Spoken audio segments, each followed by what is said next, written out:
បាទប្រិមិត្តយើងវិលមកជួបគ្នាវគ្គចុងក្រោយបាទមិញនេះមានប្រជាពលរដ្ឋរស់នៅខេត្តឧត្តរមានជ័យបានផ្ញើសារមកអំបញ្ញមិញជុំវិញនឹងពេលដែលខ្ញុំនិយាយថាតាក់ទងនឹងរឿងដែលម្ចាស់ផ្ទះនៅខាងកំពង់ថ្មខេត្តកំពង់ធំដែលថាសមត្ថកិច្ចចាប់ខ្លួនដោយហើយថាអាចមានម៉ូតូដែលគាត់រស់ស៊ីជាមួយគេនឹងរហូតដល់90គ្រឿងជាងនោះគាត់ថានៅខេត្តឧត្តរមានជ័យកន្លងមកនេះរហូតមកដល់ពេលនេះម៉ូតូប្រជាពលរដ្ឋបាត់យ៉ាងញឹកញាប់បំផុតប៉ុន្តែមិនដែលរកឃើញទេបាទហើយម៉ូតូដែលបាត់នោះភាគច្រើនបាត់នៅកន្លែងពិធីបុណ្យទានពិធីមង្គលការនៅកន្លែងតារាងបាល់ផ្ទះបាល់ទាត់ចឹងទៅបាត់បន្តបន្ទាប់ប៉ុន្តែមិនដែលចេះរកឃើញទេមិនដឹងជាចោលនឹងវានៅឯណាហើយមិនដឹងជាវាយកទៅលក់ឯណាបាទបានជាសមត្ថកិច្ចមិនដែលរកឃើញសោះបាទនេះដែលប្រជាពលរដ្ឋនៅខេត្តឧត្តរមានជ័យត្អូញត្អែនឹងព្រួយបារម្ភចំពោះម៉ូតូរបស់ខ្លួនដែលបាត់បន្តបន្ទាប់នៅក្នុងពិធីបុណ្យផ្សេងបាទហើយបន្ទោសទៅខាងសមត្ថកិច្ចថាមិនដែលរកឃើញនេះអញ្ចឹងខាងលោកសមត្ថកិច្ចជួយគាត់ផងកុំឲ្យគាត់មានកង្វល់រឿងនឹងច្រើនពេកទ្រព្យសម្បត្តិគាត់អាសាបាត់បាទឥឡូវនេះសូមកលេចទៅមើលគ្រួសារមួយនៅខាងខេត្តពោធិ៍សាត់គ្រួសារមួយនៅខាងខេត្តពោធិ៍សាត់ហ្នឹងគឺគាត់កំពុងតែមានការបារម្ភហើយប្តីរបស់គាត់សុំអំពាវនាវសុំរកប្រពន្ធរបស់គាត់បានបាត់ក្រោយពេលដែលសម្រាលកូនបានកូន6ខែបាទឥឡូវហ្នឹងប្រពន្ធរបស់គាត់បានបាត់ខ្លួនទៅហើយបាទបាត់ខ្លួនតាំងពីថ្ងៃទី12 12ខែហ្នឹងបាទតាំងពីថ្ងៃ12ខែហ្នឹងបានន័យថាមកដល់ពេលនេះគឺ7ថ្ងៃទៅហើយមិនដឹងជាបាត់ទៅណាដោយប្រពន្ធរបស់គាត់គាត់ថាទៅទិញទឹកសដែកនៅក្បែរផ្ទះនោះប៉ុណ្ណោះសត្វតែក្រោយមកក៏បាត់តំណែងឈឹងតែម្ដងអត់ឃើញត្រឡប់មកវិញឥឡូវនេះអាណាព្យាបាលរបស់គាត់កំពុងតែដង្ហោយហៅរកកូនតើកូននៅឯណាសូមឲ្យកូនត្រឡប់មកវិញចៅនេះកំពុងតែដង្ហោយរកម្ដាយតើម្ដាយហេតុអីបានជាបាត់ទៅប៉ុន្តែគាត់បានសង្ស័យថាកូនស្រីរបស់គាត់ទំនងជានឹងត្រូវថ្នាំសណ្ដំមកគេដឹកគេយកទៅបាទកូនស្រីដែលបាត់នេះបាទនេះបាទនេះប្រពន្ធមិញប្រពន្ធគាត់ហើយបាទក្មួយស្រីដែលបាត់ខ្លួននេះឈ្មោះប៉ែនធីរ៉ាអាយុ23ឆ្នាំរស់នៅក្នុងផ្ទះភូមិនៅផ្ទះជុំគ្នាជាមួយនឹងម្ដាយឪពុកបងប្អូននៅក្នុងភូមិបាក់រទេសសង្កាត់ព្រៃញីក្រុងពោធិ៍សាត់ខេត្តពោធិ៍សាត់បាទអញ្ចឹងទេបើសិនជាក្មួយស្រីនៅកន្លែងណាសូមត្រឡប់ទៅវិញប៉ុន្តែបើតាមអាណាព្យាបាលនឹងប្តីនិយាយថាកូននេះមិនដែលទៅណាទេអត់ដែលទៅណាទេវាមិនដែលកូនបាន6ខែបែរជារត់ចោលកូនអញ្ចឹងឥឡូវនេះកំពុងតែដង្ហោយហៅរកកូនព្រោះពេលនោះមានតំណែងថាតំណែងក្រៅផ្លូវការនោះថាមានក្មួយស្រីទៅទិញទឹកសដែកដល់ពេលទៅត្រឡប់មកវិញស្រាប់តែឃើញបរិសម្នាក់ពាក់ម៉ាស់ជិះម៉ូតូC125 ពណ៌ខ្មៅបាទហើយជិះមកដល់រួចហើយផ្ទះស្មានាងនាងក៏ឡើងម៉ូតូជិះទៅជាមួយទៅនឹងអ្នកដែលឃើញអញ្ចឹងវាអាចថានឹងត្រូវថ្នាំសណ្ដំគេទៅគេយកទៅធ្វើអីផ្សេងមិនសមរម្យបាទនេះបើសិនជាក្មួយស្រីឬក៏បងប្អូនណាបានស្គាល់ឈ្មោះឬក៏ស្គាល់មុខដោយក្មួយស្រីខាងដើមនេះសូមឲ្យក្មួយស្រីត្រឡប់ទៅផ្ទះវិញព្រោះបងប្អូននឹងម្ដាយប្តីកូនអាយុ6ខែកំពុងតែដង្ហោយហៅរកក្មួយស្រីបាទរងចាំបាទសូមបញ្ចប់រឿងនឹងប៉ុណ្ណឹងហើយកលេចទៅមើលរឿងនៅក្នុងសង្គមរបស់យើងដែលបានកើតឡើងលោកអ្នកប្រហែលថ្ងៃនេះខ្ញុំទទួលបាននៅលិខិតនឹងបណ្ដឹងរបស់ប្រជាពលរដ្ឋដែលគាត់បានប្តឹងទៅផ្នែកផ្លូវច្បាប់ហើយរួចហើយគាត់បានដាក់មកខ្ញុំឲ្យខ្ញុំជួយផ្សព្វផ្សាយឲ្យជាដំណឹងថារឿងហ្នឹងវាកើតឡើងជាញយប៉ុន្តែនៅតែហេតុអីបានជាមិនព្រមដោះស្រាយបញ្ហារឿងនេះឲ្យចប់ហើយអ្នកដែលធ្វើផ្ទះតែងតែបដិសេធមិនធ្វើតាមកិច្ចសន្យារឿងរ៉ាវបញ្ហាការធ្វើផ្ទះចិត្តគ្នាដែលតែងតែមានរឿងរ៉ាវថាអ្នកធ្វើផ្ទះថ្មីវាធ្វើឲ្យប្រេះស្រាំផ្ទះចាស់ដែលគេរស់នៅប៉ុន្តែកិច្ចសន្យានឹងធ្វើសងបែរទៅជាបដិសេធមិនធ្វើវិញដែលធ្វើឲ្យមានចំនួនទាស់តែងនេះកើតឡើងប្តឹងពីសង្កាត់ដល់ខណ្ឌពីខណ្ឌដល់ក្រុងពីក្រុងដល់ក្រសួងបាទនៅតែមិនព្រមចប់ហើយជាក់ស្ដែងជាឧទាហរណ៍ស្រាប់រឿងនេះសំណុំរឿងមួយនេះគឺរឿងប្តឹងផ្ដាល់គ្នា ទៅរហូតដល់តឡាការទៀតដោយសារតែផ្ទះនៅចិត្តគ្នាអ្នកធ្វើផ្ទះថ្មីបានសន្យាថានឹងជួសជុលបើសិនជាព្រះស្រាំប៉ុន្តែពេលដែលព្រះស្រាំបែរមិនព្រមធ្វើសងនេះហើយដែលធ្វើឲ្យចំនួននេះកើតឡើងបើជាក់ស្ដែងដូចជានេះករណីឈ្មោះម្ចាស់ផ្ទះបាទសូមលើកឡើងតិចចោះដើម្បីជាមេរៀនមួយឲ្យមើលឃើញកុំឲ្យយកទម្លាប់ដែលមិនទទួលខុសត្រូវបាទម្ចាស់ផ្ទះឈ្មោះយីសុកសានបាទគាត់រស់នៅផ្ទះនៅក្នុងសង្កាត់ចតុមុខខណ្ឌដូនពេញឥឡូវនេះគាត់បានប្តឹងទៅតុលាការគឺសូមប្តឹងម្ចាស់ផ្ទះលេខ600ឈ្មោះសូសវណ្ណរីភេទប្រុសនិងឈ្មោះមាសតូនីភេទស្រីដែលរស់នៅផ្ទះលេខ252សង្កាត់ចតុមុខខណ្ឌដូនពេញរាជធានីភ្នំពេញផ្ទះហ្នឹងនៅជាប់គ្នាបាទភាគីទាំងពីរហ្នឹងមុនពេលសាងសង់ភាគីទាំងពីរបានឯកភាពគ្នាថាបើសិនជាព្រះស្រាំយ៉ាងណានោះនឹងធ្វើសងឲ្យទៅលើម្ចាស់ផ្ទះខាងភាគីយីសុកសានបាទអញ្ចឹងដល់ពេលក្រោយមកផ្ទះហ្នឹងព្រះស្រាំហើយខាងភាគីមកខាងនោះគាត់ធ្វើឲ្យមែនប៉ុន្តែធ្វើតែកន្លែងផ្ទះព្រះស្រាំកន្លែងផ្ទះបាយទប់ទឹកឡំទប់ទឹកប៉ុន្តែក្រោយពេលចប់ហើយស្រាប់តែវាមកព្រះកន្លែងផ្សេងទៀតព្រោះផ្ទះហ្នឹងនៅបន្តធ្វើដល់ពេលព្រះបន្តទៀតអត់មកជួសជុលនឹងធ្វើសងតាមការសន្យាដោយសារតែអ្នកម្ចាស់ផ្ទះភាគីម្ចាស់ផ្ទះចាស់នេះគាត់ថាផ្ទះនៅចិត្តគ្នាយើងយោគយល់គ្នាទៅគ្រាន់តែប្រាប់គាត់តែប៉ុណ្ណេះទេថាបងធ្វើអីធ្វើចោះប៉ុន្តែបើសិនជាព្រះស្រាំមកផ្ទះខ្ញុំសូមឲ្យជួយធ្វើសងតែប៉ុណ្ណឹងទៅបានហើយបាទឯកភាពនេះដល់ពេលខាងភាគីខាងនេះស្រួលបែរជាខាងនោះមិនស្រួលទៅវិញនេះហើយដែលធ្វើឲ្យចំនួនទាស់ទែងកើតឡើងរហូតដល់តុលាការហើយភាគីខាងម្ចាស់ផ្ទះនេះម្ចាស់ផ្ទះដែលប្រេះនេះគាត់ថាមិនចង់ប្តឹងផ្ដាល់ទៅតុលាការទេប៉ុន្តែដោយសារតែទៅសង្កាត់អត់បានទៅខណ្ឌអត់បានទៅក្រុងអត់បានទៅក្រសួងអត់បានទៅតុលាការបដ ாய் ទៅហើយចេះតែភាគីខាងអ្នកសាងសង់នោះចេះតែអាងនេះអាងនោះគាត់ថាអញ្ចឹងប៉ុន្តែយើងមិនដឹងថាតើភាគីខាងលោកស្រីមាសតូនីបាទមើលសូមប្តឹងម្ចាស់ផ្ទះលេខបាទសូសវណ្ណរីបាទហើយនឹងប្រពន្ធរបស់គាត់មាសតូនីនេះបាទអញ្ចឹងប្រហែលជាគាត់សូមឲ្យខាងភាគីនោះគាត់សងសំណងប៉ុណ្ណឹងប៉ុន្តែគាត់អត់ព្រមអញ្ចឹងទេឥឡូវនេះរឿងរ៉ាវនេះវាដល់ក្រសួងទៅហើយបាទអញ្ចឹងហើយហេតុអីបានដល់ក្រសួងអីដល់តុលាការប៉ុន្តែខាងភាគីខាងលោកសូសវណ្ណរីហើយនេះខ្ញុំក៏មិនទាន់បានសាកសួរបន្ថែមដែរថាតើរឿងនេះហេតុអីបានជាមិនព្រមធ្វើសងគាត់បាទដោយមូលហេតុយ៉ាងម៉េចខ្លះវាធម្មតាទេកាលណាយើងធ្វើផ្ទះចិត្តគ្នាហើយបើសិនជាយើងអត់យោគយល់គ្នាអញ្ចឹងមុខតែមានបញ្ហាកើតឡើងហើយអញ្ចឹងគ្មានអីការសម្របសម្រួលគ្នាបញ្ចប់បញ្ហាទៅកុំអោយយើងយកខ្នងបង្អែកអ្នកនេះអ្នកនោះហើយខ្នងចេះតែខ្នងប៉ុន្តែអារឿងរបស់ដែលខូចខាតវានៅតែខូចដដែលហ្នឹងជាពីខូចជាពីជួសជុលធ្វើឲ្យគេមិនបានមិនជាមិនផុតទេបាទឥឡូវធ្វើម៉េចបើផ្ទះប្រេះដោយសារយើងធ្វើផ្ទះយើងថ្មីហើយចិត្តដល់ពេលយើងអ្នកធ្វើថ្មីអត់យោគយល់ដល់គ្នាអ្នកចាស់ព្រះសាមឲ្យយើងមិនទទួលខុសត្រូវហើយចេះតែយកខ្នងមកប្រើមកពាំងតែអាលទ្ធផលនៃខូចខាតវានៅតែដែលហើយទៅកាងហ្មង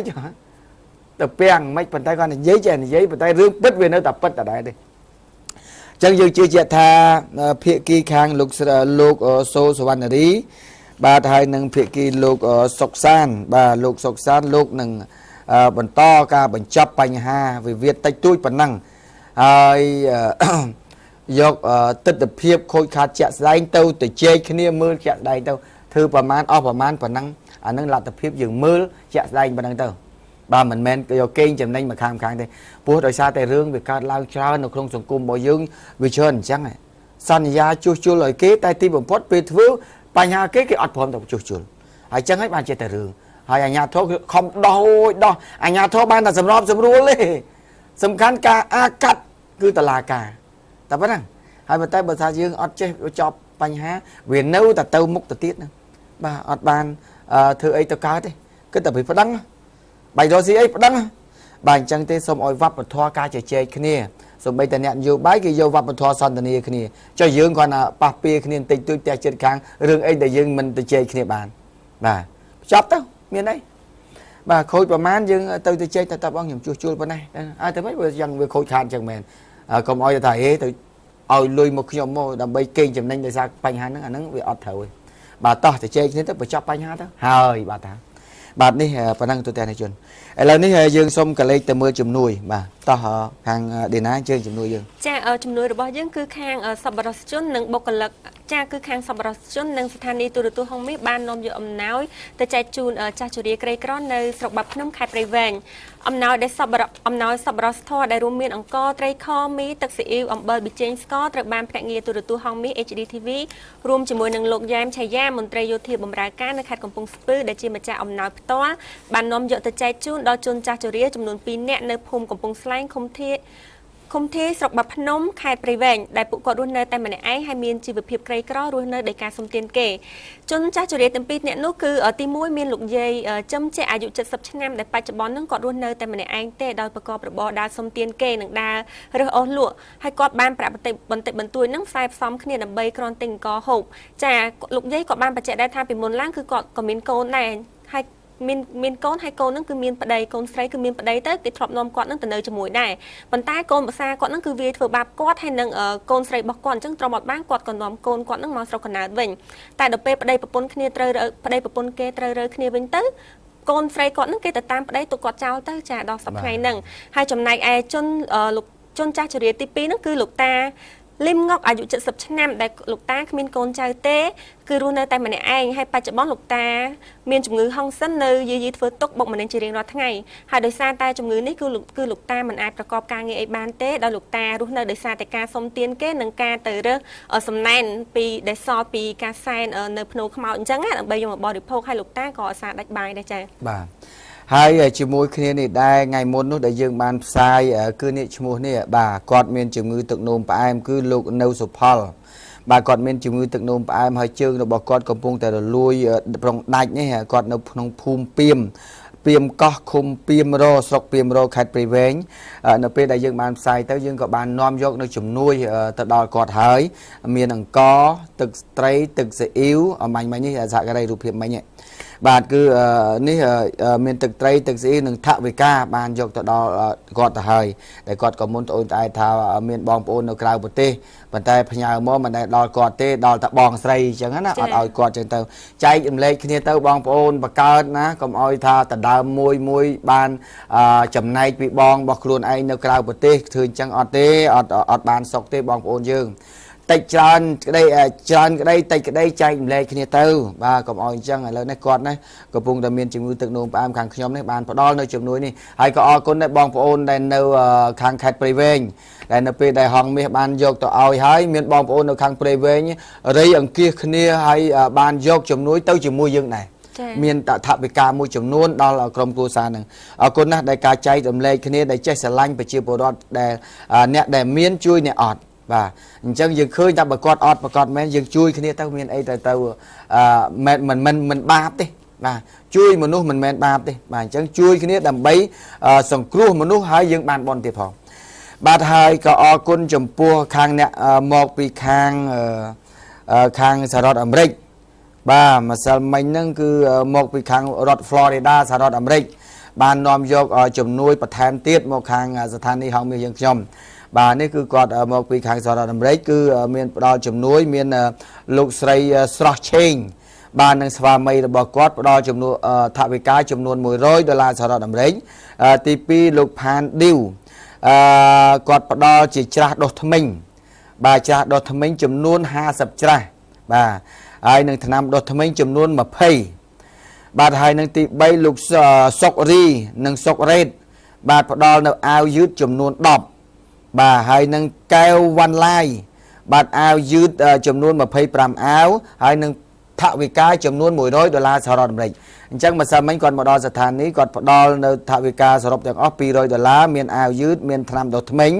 បាននឹងមានចាស់ដល់ថ្មិញអរគុណអ្នកនៅរដ្ឋ Florida សហរដ្ឋអាមេរិកដែលបានផ្ដល់ជំនួយមកដល់ទូហងមាសដើម្បីផ្ដល់លទ្ធភាពដល់អ្នកដែលហងមាសយកទៅចែកជូនដល់អ្នកដែលក្រីក្របាទបន្ទាប់មកទៀតគឺលោកថោងបូនបាទនឹងឌីណាស្រីនឹងឌីណាស្រី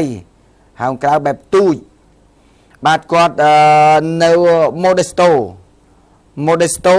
នៅ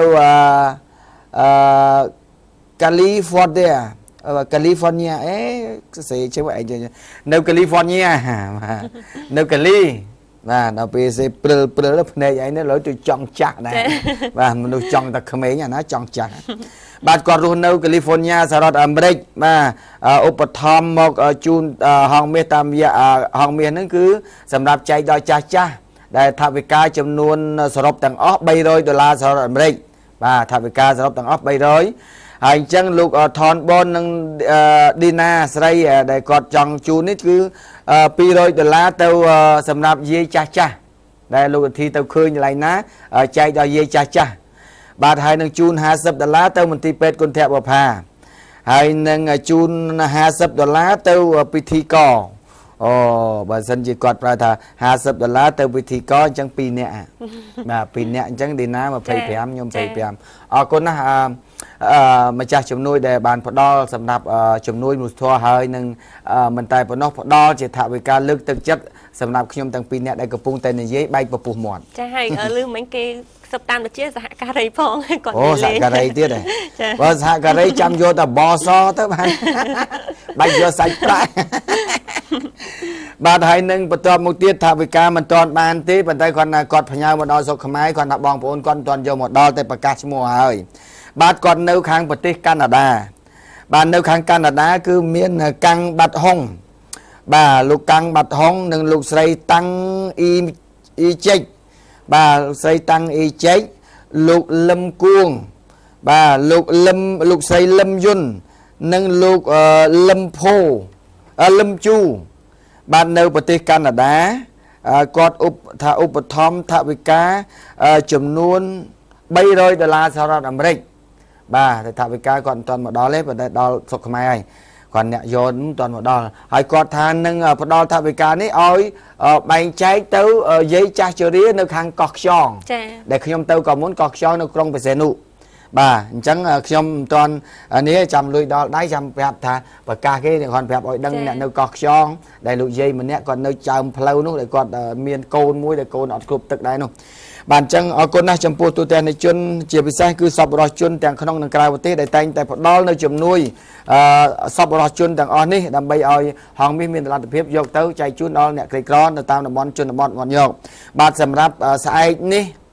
ខាងក្រុមខ្ញុំនឹងទៅខាងទឹកដីខេត្តកំពង់ឆ្នាំងនៅស្រុកកំពង់លែងនឹងធ្វើដំណើរ2ដំណាក់កាលទី1ផ្លូវគោកឡានពីភ្នំពេញទៅដល់មាត់ទន្លេសាបហើយឆ្លងដល់ជួលទូកមួយឆ្លងទៅហើយចប់នៅត្រៃមួយខាងឡើងពីត្រៃមួយខាងជួលម៉ូតូរម៉កចំនួន6មិញសហការីរបស់យើងជួលទូកគេមួយដឹកអីវ៉ាន់ឆ្លងទៅrồiហើយបានទៅមកដំណាក់កាលទៀតជួលរម៉កម៉ូតូគេបន្តទៀតដីប្រហែលជាង10គីឡូចាបាទទៅចែកបាទអញ្ចឹងបងខ្មែរបងប្អូនខ្មែរនៅអាមេរិកក៏គាត់ជើញទៅហើយនៅបារាំងក៏ជើញទៅបាទអញ្ចឹងយើងទៅអស់គ្នាណាទេណាបាទទៅបាយនៅត្រៃមួយខាងនៅរួចហើយយើងត្រឡប់មកវិញយើងបាយនៅជើងភ្នំកងរៃចាអរគុណទៅទាំងអ្នកជនដោយសារពេលលាដល់ទីបញ្ចប់ទៅហើយសម្រាប់ពេលនេះខ្ញុំជាមួយនឹងកញ្ញាឌីណារួមជាមួយនឹងសហការីទាំងអស់សូមជម្រាបលាទូទាំងអ្នកជនតែប៉ុណ្ណេះអរគុណចំពោះទូទាំងអ្នកជនដែលពងតាមដានព័ត៌មានហងមាសតាំងពីដើមរហូតដល់ចប់អរគុណចំពោះសប្បុរសជនទាំងក្នុងនិងក្រៅប្រទេសដែលតែងតែផ្ដល់ជំនួយមនុស្សធម៌បាទហើយយើងនឹងវិលមកជួបគ្នានៅថ្ងៃច័ន្ទសប្តាហ៍ក្រោយ